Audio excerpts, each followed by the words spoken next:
Hello friends, अभी जो topic हम स्टार्ट कर रहे हैं वो है stock exchange. Stock exchange is the institution which provides a platform for buying and selling of existing securities. जैसा कि हमने कहा था, सेकेंडरी मार्केट यानी कि रीसेल मार्केट कह सकते हो आप, जिसमें ऑलरेडी जो शेयर्स इशू हो चुके हैं या जो सिक्योरिटीज, मैं आपको बता दूं सिक्योरिटीज में सब इंक्लूड होता है, चाहे वो शेयर्स है, डिबेंचर्स है, बॉन्ड्स है या और भी कोई फाइनेंशियल इंस्ट्रूमेंट है, वो सिक्योरिटीज में आता है। तो यहां पर हम जो वर्ड यूज करेंगे वो security, that includes everything, right.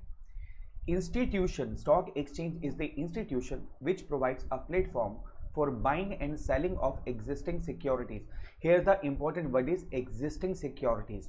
यहाँ पर नई सिक्योरिटीज डील नहीं होती, बल्कि जो सिक्योरिटीज ऑलरेडी इशू हो चुके हैं, मसलन जो शेयर ऑलरेडी इशू हो चुके हैं, अब यहाँ पर वो बाइंग और सेलिंग के लिए आते हैं। It facilitates the exchange of a security, share, debenture etcetera into money and vice versa. Vice versa मतलब उल्टा भी पॉसिबल है, यानी कि आप शेयर्स बेच करके पैसा ले सकते हो और पैसा इन्वेस्ट करके शेयर्स ले सकते हो। ये फैसिलिटी ये स्टॉक एक्सचेंज आपको प्रोवाइड करता है। It help companies to raise finance, provide liquidity and safety of investment to the investors and enhance the credit worthiness of individual companies. ध्यान से समझिएगा ये पॉइंट। ये कह रहे हैं stock exchange help companies to raise finance. देखो, companies को मान लीजिए 50,000 करोड़ रुपए की ज़रूरत है, तो वो कहाँ से लाएगी? उसको शेयर्स इशू करने पड़ेंगे, ऑब्वियस सी बात है। शेयर्स इशू अगर मार्केट में करने हैं तो वही लोग शेयर्स खरीदेंगे जिनको पहले इन्वेस्टमेंट में फ़ायदा होगा। तो स्टॉक एक्सचेंज क्या करता है? ये मैकेनिज्म प्रोवाइड करता है जहाँ पर आप पुराने शेयर्स को बेच करके नए शेयर्स में इन्वेस्ट कर सकते हो। और जो लोग शेयर्स में, सिक्योरिटीज़ में इन्वेस्ट करते हैं, उनके लिए एक बहुत बड़ा ये फ़ायदा देता है, जिसमें आप फाइनेंस को रेज किया जा सकता है। मान लीजिए रिलायंस का शेयर 10 रुपये का है, अब वो मार्केट में 1200 रुपये का बिक रहा है। उसका एमआरपी जो है वो MPS, market price of shares जो है वो 1200 रुपये है। तो इसका मतलब कंपनी आराम से अपने शेयर्स को प्रीमियम पर लॉन्च कर सकती है। तो कंपनी को पैसा रेज करने में आसानी होती है। Provide liquidity and safety of investment to the investors. Investors को दो चीज़ें प्रोवाइड करता है स्टॉक एक्सचेंज। एक लिक्विडिटी, यानी कि कभी भी इन्वेस्टर अपनी सिक्योरिटीज़ को बेच करके पैसा बना सकता है, यानी पैसे में कन्वर्ट कर सकता है, which is called liquidity.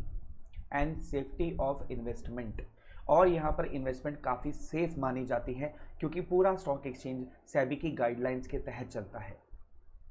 It enhance the credit worthiness of individual companies. ये माना जाता है जिन कंपनियों के शेयर्स स्टॉक एक्सचेंज में लिस्टेड होते हैं उनकी वैल्यू मार्केट में काफ़ी ज़्यादा मानी जाती है। उसके पीछे भी कारण है। कारण क्या है कि स्टॉक एक्सचेंज में लिस्ट होना आसान नहीं है। सेबी के गाइडलाइंस के तहत काम करना आसान नहीं है। वही कंपनी सेबी की गाइडलाइंस में काम कर पाती है, वही कंपनी स्टॉक एक्सचेंज में लिस्ट हो पाती है जिसके सारे डॉक्यूमेंट्स पूरे होते हैं, उसकी सेफ्टी सिक्योरिटी होती है और सारा डेटा जेन्युइन होता है।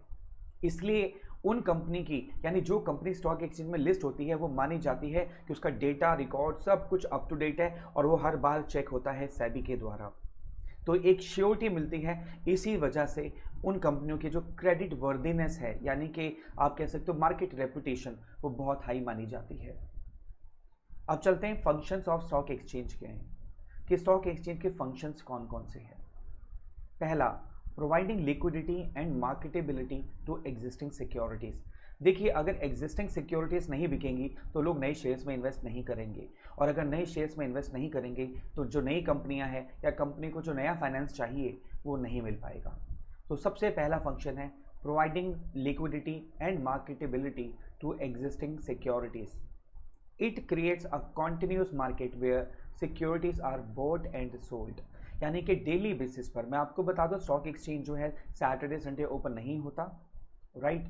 जो स्टॉक मार्केट है वो मंडे टू फ्राइडे चलती है, और इन दिनों के अंदर में ये कॉन्टिन्यूसली सिक्योरिटी सेल परचेज की जाती हैं। जो उनका वर्किंग टाइम होता है उसमें कॉन्टिन्यूस सेल परचेज होती है। कहीं हज़ारों करोड़ की ट्रांजैक्शन पर डे होती है, यानी कि हज़ारों करोड़ की जो शेयर्स, डिबेंचर्स, बॉन्ड्स एटसेट्रा वो बेचे जाते हैं और ख़रीदे जाते हैं। दूसरा फंक्शन आता है pricing of securities by the forces of demand and supply of securities. Stock exchange एक तरीके से रीसेल मार्केट प्रोवाइड करता है जहां पर बहुत सारे शेयर्स की डिमांड और सप्लाई उसका प्राइस तय करते हैं कि किसी भी शेयर का प्राइस क्या होगा। मैं आपसे रिक्वेस्ट करूंगा, एक बार अगर आप इस वीडियो को देख रहे हैं, पॉज कीजिए, गूगल पर जाइए और चेक कीजिए मार्केट प्राइस ऑफ एमआरएफ जो टायर आता है उस कंपनी का, आप मार्केट प्राइस एक बार जरूर चेक कीजिए। फिर दूसरा चेक कीजिए रिलायंस का जरूर चेक कीजिएगा आप, उसके अंदर में आपको फर्क पता चल जाएगा कितना फर्क आ रहा है इसके अंदर में। Is that clear? आपको जरूर ये फर्क चेक करना चाहिए कि कितना फर्क आ रहा है इसके अंदर में, राइट? तो प्राइसिंग ऑफ सिक्योरिटीज आप चेक कीजिए कि कौन सा, गूगल पे जाके चेक कीजिए कि कौन सा शेयर प्राइस सबसे कम पर बिक रहा है, कौन सा शेयर प्राइस सबसे ज़्यादा पर बिक रहा है, तो आपको बहुत वेरिएशन नज़र आएगा। And that is because of demand and supply forces. एक शेयर और जरूर चेक कीजिएगा वीडियोकॉन का, आपको बहुत डिफरेंस मिलेगा वीडियोकॉन का, रिलायंस का और एमआरएफ का। जमीन आसमान का फर्क तीनों में मिलेगा आपको। उससे आपको पता चलेगा कि डिमांड और सप्लाई फोर्सेस प्राइसेस को कितना ज़्यादा इफेक्ट करते हैं, and that is in this market. फिर तीसरा फंक्शन आता है safety of transaction. Because of legal framework and well regulated body, यहाँ पर सेफ्टी ऑफ ट्रांजैक्शन मानी जाती है। ऑफ कोर्स ये मानने वाली बात है कि हज़ारों करोड़ की ट्रांजैक्शन अगर पर डे हो रही है तो मार्केट सिक्योर होना बहुत ज़रूरी है। तो यहाँ पर प्रॉपर लीगल फ्रेमवर्क के अंदर में वेल रेगुलेटेड बॉडी यानी सेबी के अंडर में पूरा स्टॉक एक्सचेंज फंक्शन करता है। हम पढ़ेंगे सेबी के जो फंक्शंस हैं, उसमें आपको पता चलेगा regulatory functions, protective functions, development functions, जो स्टॉक एक्सचेंज को रेगुलेट भी करता है, प्रोटेक्ट भी करता है और डेवलप भी करता है। तो वो एक लीगल फ्रेमवर्क होता है जिससे कि ये ट्रांजैक्शन सेफ मानी जाती है। तो ये हो गया 3 फंक्शन। नेक्स्ट फंक्शन आता है इसका, फंक्शन ऑफ स्टॉक एक्सचेंज का, it contributes to economic growth. This investment and reinvestment of savings get channelized which leads to capital formation and economic growth। देखो, जिन लोगों को मार्केट से बाहर जाना होता है वो डिसइन्वेस्टमेंट करते हैं यानी सिक्योरिटीज़ को बेच देते हैं।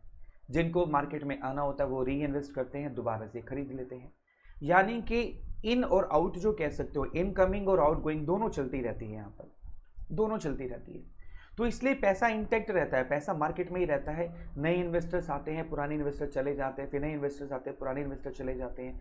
यानी कि इनकमिंग आउटगोइंग चलती रहती है, डिस इन्वेस्टमेंट और री इन्वेस्टमेंट चलती रहती है, जिससे कैपिटल फॉर्मेशन होता है यानी कंपनियों को पैसा प्रोवाइड होता है।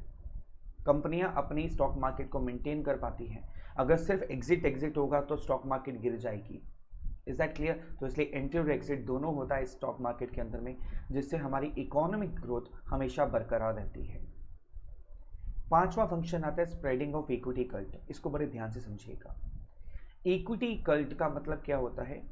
पहले की बात बता रहा हूं मैं आपको, जब ये ऑनलाइन स्टॉक एक्सचेंज मैकेनिज्म नहीं था तो ये सारे शेयर्स, डिबेंचर्स, बॉन्ड्स जो है स्टॉक एक्सचेंज में बिका करते थे और ओपन मार्केट की तरह। अगर आप कभी सब्जी मंडी गए हो तो आपने देखा होगा वहाँ बोली लगती है सामान की और लोग खरीदते हैं उसको, एंड इट इज़ ओपन। वहाँ पर ओपन प्राइस होता है, सबको पता होता है किस प्राइस पर बिक रही है, किस प्राइस पर किसने खरीदा, ये सब मालूम होता है। ऐसा ही सेम पहले हुआ करता था जब स्टॉक एक्सचेंज के अंदर में फिजिकल डिलीवरी होती थी, सामने बैठकर बोली लगाई जाती थी और शेयर्स, डिबेंचर्स खरीदे जाते थे। वो एक तरीके से कल्ट का मतलब होता है मरोड़। जैसे आपने देखा होगा पानी का पाइप होता है ना, पानी का पाइप आप यूज जब करते हैं और उसमें पानी का जो पाइप है मुड़ जाता है तो पानी का फ्लो जो होता है, वाटर फ्लो होता है, वो रुक जाता है, उसको कल्ट बोलते हैं। तो यहाँ पर अभी इक्विटी कल्ट था एक, यानी एक रुकावट थी जो प्रॉपर मार्केट को डेवलप होने से रोक रही थी। और वो ये थी कि लोगों को पता होता था किसके पास कितने शेयर्स हैं, उस हिसाब से मार्केट ग्रो नहीं कर पा रही थी। लेकिन आज जो है, आप अगर शेयर्स में डील करना चाहते हो तो आप ऑनलाइन जाओगे और ऑनलाइन जाने के बाद अपना रेट कोट करोगे और उसके बाद सब सिस्टम जो है कंप्यूटराइज सिस्टम वो उसको ऑटोमेटिकली डील करता है। किसी को नहीं पता किसने कितने शेयर्स खरीदे, कितने शेयर्स बेचे। आप जो भी शेयर्स खरीदना चाहते हो आप उसका प्राइस कोट करोगे, आप जो शेयर्स बेचना चाहते हो उसका प्राइस कोट करोगे, और अगर वहाँ पर आपके सेम प्राइस पर अगर डिमांड या सप्लाई है तो वो चैनलाइज हो जाती है। अब यहाँ पर फायदा क्या हुआ, देखो जरा, यहाँ पर क्या हुआ कि वाइडर शेयर ओनरशिप हो गई, यानी शेयर होल्डर्स स्प्रेड हो गए ऑल ओवर वर्ल्ड वाइड। यानी कि आपने शेयर बेचा, वो किसने खरीदा, हो सकता है कि आप नॉर्थ इंडिया में बैठे हैं और खरीदने वाला साउथ इंडिया में बैठा हुआ है, अब आपको नहीं पता किसने खरीदा, क्योंकि मैकेनिज्म डील को क्लोज करता है, आपका शेयर्स ऑटोमेटिकली ट्रांसफर हो जाता है उसके पास में, आपके अकाउंट में पैसे आ जाते हैं। यू नेवर नो कि किसने कितने शेयर्स कहाँ खरीदे, किसके पास है। तो ये जो ओनरशिप है ये वाइडर लेवल पर स्प्रेड हो जाती है, जिससे वो जो कल्ट था वो अब खत्म हो गया।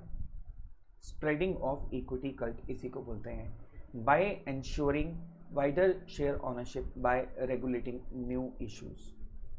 तो नए नए शेयर्स इश्यूज होते हैं और ये जो कल्ट है ये खत्म हो जाता है। नेक्स्ट पॉइंट आता है प्रोवाइडिंग स्कोप फॉर स्पेक्यूलेशन। इसको बहुत बड़ा सट्टा बाजार भी बोला जाता है। जी हाँ, स्टॉक मार्केट को सबसे बड़ा सट्टा बाजार बोला जाता है। आप बहुत ज़्यादा पैसे कमाना चाहते हो तो इसमें आकर कमा सकते हो, लेकिन ये बाय लक नहीं चलता, यहाँ पर नॉलेज चलती है, ध्यान रखिएगा। यहाँ सट्टा बाजार ज़रूर है, लेकिन यहाँ पर आपकी नॉलेज, आपका एक्सपीरियंस, आपकी एक्सपर्टीज़, आपका होमवर्क, ये सारी चीज़ें काम आती हैं। जब आप स्टॉक मार्केट को स्टडी करते हैं, कंपनी के प्रोफाइल को चेक करते हैं और स्टॉक मार्केट के ट्रेंड को चेक करते हैं, तो आप इसमें पैसा लगाकर अच्छा पैसा कमा सकते हैं। लेकिन यहाँ पैसा कमाने की लिमिट कोई नहीं है, ऐसे ही पैसा गंवाने की भी लिमिट कोई नहीं है। तो बी सेफ। मैं आपको एडवाइस नहीं करूँगा कि आप इस स्टेज में यहाँ पर पैसा लगाएं।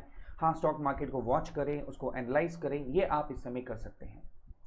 तो ये जो स्टॉक मार्केट है ये बहुत बड़ा स्कोप प्रोवाइड करती है स्पेक्यूलेशन का, but with in the provisions of law, कानून के तहत, इन ए रेस्ट्रिक्टेड एंड कंट्रोल्ड मैनर। लेकिन यहाँ पर जो सट्टा बाजार कह सकते हो, जो स्कोप है वो सारा का सारा लीगल प्रोविजंस के तहत होता है, कानून इनके दायरे में होता है, लॉ की रेस्ट्रिक्शन के दायरे में होता है और कंट्रोल्ड मैनर में होता है। तो ये फंक्शंस हैं स्टॉक एक्सचेंज के, जो हमारी इकोनॉमी के लिए बहुत ही इंपॉर्टेंट रोल प्ले करते हैं और जिससे शेयर्स के प्राइजेस बहुत अप जाते हैं। मुझे उम्मीद है आप ये नोट्स ज़रूर लिख रहे होंगे, क्योंकि एक बार लिखना 10 बार सुनने के बराबर होता है। तो ये रहे हमारा prices, functions of a stock exchange. पी से provide liquidity to existing securities, यानी कि जो ऑलरेडी एग्जिस्टिंग सिक्योरिटीज़ है उसको लिक्विडिटी प्रोवाइड करता है। आर से reasonable pricing of securities, price को रीजनेबल रखता है, डिमांड सप्लाई फोर्सेस के तहत रखता है। It involve speculation, of course law restricted manner में स्पेक्यूलेशन होता है। It contributes to economic growth, economy की ग्रोथ के लिए स्टॉक एक्सचेंज बहुत ही इंपॉर्टेंट रोल प्ले करता है। Equity cult, spreading of equity cult होता है। एंड सेफ्टी ऑफ ट्रांजैक्शन, यानी आपकी ट्रांजैक्शन सेफ मानी जाती है स्टॉक एक्सचेंज के अंदर, क्योंकि ये वेल रेगुलेटेड बॉडी और लॉ के अंदर ये स्टॉक एक्सचेंज काम करता है। प्राइसेस, तो ये एक छोटी सी टर्म है जिसके तहत आप इसको याद कर सकते हैं, इन फंक्शंस को लर्न कर सकते हैं और रिमेंबर कर सकते हैं, राइट।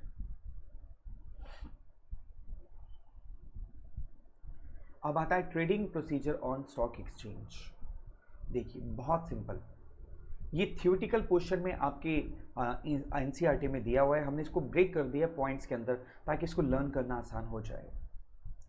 प्लेस, यानी जब हम स्टॉक एक्सचेंज जो होता है उसका प्लेस क्या होता है, ब्रोकर्स ऑफिस। अगर आप पूछेंगे स्टॉक एक्सचेंज कहाँ है, तो मैं बोलूँगा जो ब्रोकर है, रजिस्टर्ड ब्रोकर है, उसके पास जो कंप्यूटर है वही स्टॉक एक्सचेंज है, क्योंकि जो सारी डीलिंग होती है वो कंप्यूटर पर बेस्ड होती है और ब्रोकर के, रजिस्टर्ड ब्रोकर के ऑफिस में होती है।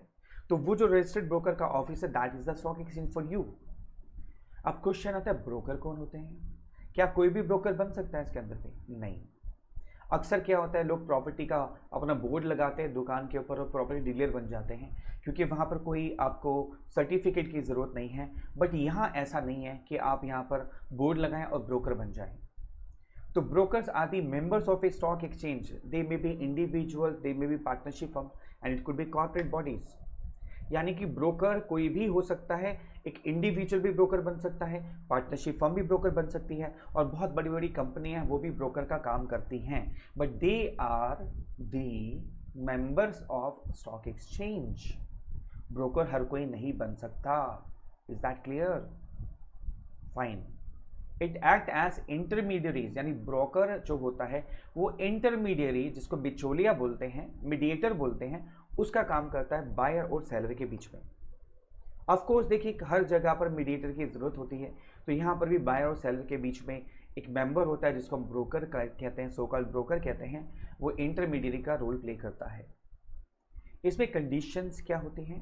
कंडीशन ही होती है कि securities can be traded only if they are listed और कोटेड ऑन इट, यानी कि स्टॉक एक्सचेंज में केवल वही सिक्योरिटीज खरीदी और बेची जा सकती हैं जो स्टॉक एक्सचेंज में लिस्ट होती हैं। लिस्ट या कोड होना एक ही बात है, मतलब कंपनी ने अपने आप को रजिस्टर्ड करा रखा है स्टॉक एक्सचेंज में, उसको हम बोलते हैं लिस्टेड सिक्योरिटीज, यानी उस कंपनी की सिक्योरिटीज लिस्टेड हैं।